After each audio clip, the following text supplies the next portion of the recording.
So the media has been covering ISIS very thoroughly, which is definitely a good thing. Excuse me. It's something that we should all be up to date on. You know, it's a scary situation. It's a rabid group of jihadists that have gone above and beyond what we've seen from Al-Qaeda.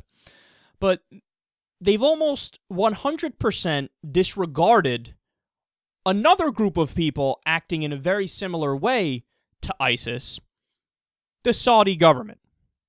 Now, you're probably thinking, well, wait, what? The media's disregarding the Saudi government and they're acting like ISIS? I thought they're our ally. I thought they're rather advanced. I mean, you've seen the pictures coming out of there with the modern cities now and everything. Here's a story from Friday that I bet you haven't heard. Quote, Saudi Arabia has beheaded 19 people in the month of August alone. 8 of these beheadings are for non-violent offenses, 7 are for drug smuggling, and 1 is for sorcery. Wow. They say another one of the guys that was beheaded was mentally ill, and it was clear that he was mentally ill.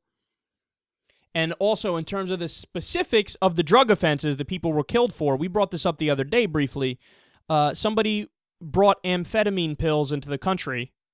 So in other words, it's like bringing Adderall into the country and getting the death penalty. Getting the death penalty for having some pharmaceuticals. And somebody brought hash into the country. So a little bit stronger than weed. Somebody brings in something a little stronger than weed. You get the death penalty and you get beheaded. Beheaded. They cut off your fucking face because you had drugs on you or because you practiced sorcery. Okay, you know what that means? They killed somebody for absolutely nothing. You want to know how I know that? Sorcery doesn't exist. Sorcery is like the Tooth Fairy. Sorcery is like the Easter Bunny. Nobody has magical powers. Nobody practices dark witchcraft. I mean, look at this, man. This is our ally. This is our ally. But the media doesn't say anything, and the government doesn't say anything. Why? Oil. Oil. We're so addicted to the oil coming out of Saudi Arabia that we look the other way as they do shit very similar to the people today who are our mortal enemies and who we're scared to death of. Isn't that stunning? And what a lot of people don't know is that the same brand of Islam that ISIS practices is the brand represented by the Saudi government. Okay, they have the morality police that runs rampant around Saudi Arabia and punishes people for nothing at all. I mean, talking back was one example. We covered a story recently where a woman dared speak back to somebody who was part of the morality police, and they gave her lashes and threw her in jail. I mean, women aren't allowed to drive. Women have to cover their faces at all time. They need to be accompanied by a man in public. If you're gay, you get put to death. If you're an atheist, you get put to death. I would be put to death in Saudi Arabia simply because I'm an atheist. That's it. That's it. So here we have, I mean, let's face it, man, call it what it is, a terrorist nation.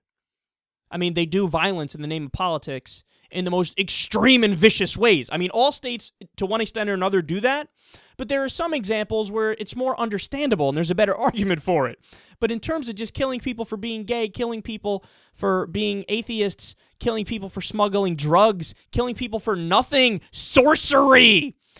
Okay, it's fucking time for the U.S. to condemn this and call this out and also start making deals with other nations where we can get off of our addiction to Saudi oil. I mean, what, there's no other nations we could talk to? There's nobody else we can make a peace deal with? There's nobody else that we could become allies with? There's nobody else to smooth over things with?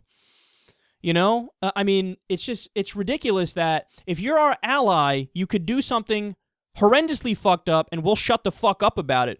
But if we disagree with you in any way, shape, or form, then we'll demonize you endlessly in the media, and we'll highlight only the negatives about you, and, you know, we'll make it seem like you're the worst people on the planet since the North Korean regime or since jihadists. When, again, the reality is, who's leading the government in Saudi Arabia? It's pretty close to jihadists. I mean, it's just a Sharia state, pure and simple.